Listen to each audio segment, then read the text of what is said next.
Let's move on to Mason Mount, because a lot of people on our YouTube channel were trying to get us onto that debate, and I understand that because he played very well last night. In fact, he played very well in both the two England games. 45 minutes he played against San Marino, created 8 chances in that game, scored the clinching goal yesterday. How much would you pay for him? How much would I pay for him? Or how much would I pay him if I had him? What do you think his value is? Oh, look, I mean, beauty's in the eye of the beholder, isn't it? You know, value is something... Thank God. Yeah, absolutely. But the idea that Mason Mount somehow divides opinion about whether he's a good player or not evades me. Because it's not about whether Frank Lampard picked him and patronised him and he was particularly prevalent towards Frank Lampard's thinking, or whether Thomas Tuchel has now come round to that school of thought and put him in his team now. It's whether he's a good enough player or not. And I think it's undoubtable that he's a very good player and should be very much part of England's plans. What did you make of Gareth Southgate's comments that Mason Mount is now a good player, that Thomas Tuchel is picking him, and what didn't seem to be as valid when Frank Lampard was doing it? Did you think that was quite interesting?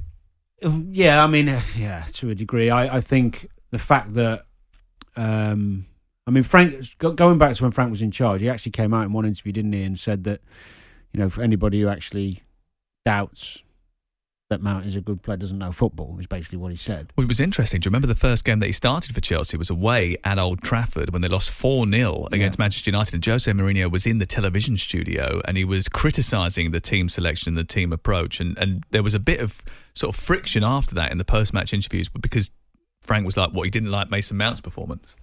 Mason Mount is playing for England and for Chelsea every week because he's a wonderful footballer, and irrelevant to Lampard, Southgate or Tuchel, he'd still be playing in both teams. He's that good. He's got a lovely balance in his game of being creative, great movement off the ball, wants the ball in dangerous areas, but he's disciplined. Great pressing, runs back, does his defence, knows his role in the team. He is a certain starter. I'd be absolutely amazed if he stays fit, if he's not in Southgate's first 11 come the Euros. Absolutely gobsmacked. He's also commercially a dream, isn't he? He behaves well. He handles himself brilliantly in front of the media. A lot of the young players do now. Anyway. He's a sensible, balanced lad, which a lot of these footballers are. The idea and the thinking that footballers aren't able to operate and speak properly and aren't educated and aren't coherent in their thinking is for the birds. But the central part of where he becomes commercially valuable is how good he is on the pitch. And that drives every other aspect of it. And Frank Lampard would, of course, been a champion of Mason Mount because the very characteristics that Danny just listed are probably on the to-do list for Frank Lampard as a player and what he embodied and what he represented. So, of course, if you see something in someone that particularly represents what you understand or relate to, or what you were once upon a time, you're going to champion it. But of course this player, and this, I don't know where this argument is coming from. Well, it's coming from the fact that basically, up until recently, most Chelsea fans have been divided, England fans have been divided over whether or not he should be involved in the team. Do you mean them? Do you mean most Chelsea fans, or do you mean the vociferous minority? The fact is there has been a debate about it. There's been discussion about whether or not he should be in the team. From my point of view, as someone who watches a lot of England and a lot of Chelsea, I can tell you that my opinion is he should be in the team every single week. Tell you where there's no doubt from. about it. But some people think he's just like one of the teacher's pets. Yeah, but that's where it comes. I was just going to allude to that. Where it comes from is Frank had him at Derby. Yeah. Did really well. You know, they got to the playoffs against the odds, really. And Mason Mount was superb that season, played a lot of football and shone at that level. Then he comes to Chelsea with Frank, if you like, back to Chelsea, and then he plays again. So there was always going to be a little perception that he's one of Frank, teacher's pet. And from whom? Who would be driving that initiative? From a minority. Okay. But because everyone's got favourites at a club, and when you're looking at 23 Chelsea players and lots of creative ones as well, you're always going to have someone goes, he should play instead of Mount. Over a period of time, his performances suggested he deserves to be there. And then when they had the dip, and they were struggling, and obviously Frank lost his job in the end, but everyone was having a dip, even Mason Mount, even though he's still one of the better players as far as I'm concerned, I agree with you, that minority grows a little bit, and all of a sudden they're saying, well, maybe Mount's... And then, of course, what happened first game when Tuchel comes in, he leaves him on the bench.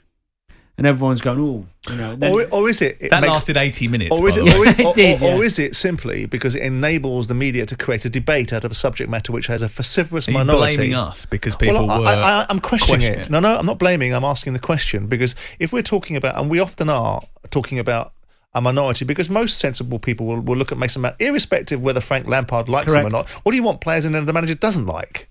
Is he getting picked because he's only getting picked because the manager likes him, or is he getting picked because week in, week out, he's an 8 out of 10? I used to get it when because Julio was a bit of a pet Really? project. I used to get it. Yeah, I used to get. You were someone's favourite.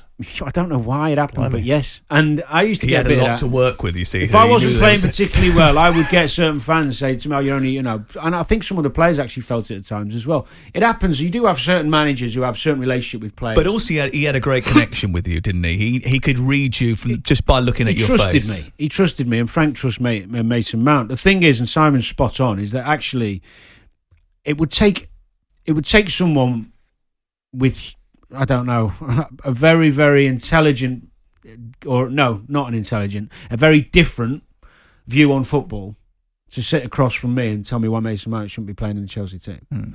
It would take somebody to see things I can't see. And I watch him a lot, and I watch Chelsea a lot. He's obviously superb. It's not like he's not even on the cusp of an opinion. It's like, no, because he's versatile. He wins the ball back. He presses well. He makes space. He closes down space. He can play a pass. He can score a goal. So he does everything you want him to do. But he's not Jack Grealish, and is that the problem? I'd have Mason Mount ahead of Jack Grealish. But a lot of the public wouldn't. Well, that's just a football opinion, isn't it? Jack's a wonderful player and very creative as well. But if you were saying to me, now pick one ahead of the other, I know Jack's injured. I mean, we're spoiled, aren't we, at the moment? But I'd have, as I said before, and I stick to it, Mason Mount for me, in terms of what you want in an England team against any opposition, he gives you, or he ticks every box for me. And there is the energy behind football. And there is the reason why fans need to be back inside football stadium, because the diversity of opinion, which is apparently something you can't have in this country. You can have diversity of everything else, but not opinion or thought. But diversity of opinion on you this... either like Mason Mount or you don't. Well, exactly. And it's not binary. And ultimately, if you're an Aston Villa fan, you'll like Jack Grealish probably more than you like Mason Mount. And there is the argument. And there's that big waging campaign as to the reason why Mason Mount shouldn't be in the team. Mount, is it? You know, Grealish can play instead of Rashford, and everybody would be happy with that. No problem. Grealish could play instead of Foden. Another debate. But Mason Mount we're talking about. For me, everything you want as a manager and everything you want as a fan, he gives. And he's only going to get better. He's just got to stay fit. 087172234. That's the number to call. Or we'll talk about Harry Kane in the next hour of the programme. We're also going to talk about Ireland's Stephen Kenny and his future with David Connolly, who's coming on. And we're going to hear from Alex Scott as well before 1 o'clock here on talkSPORT.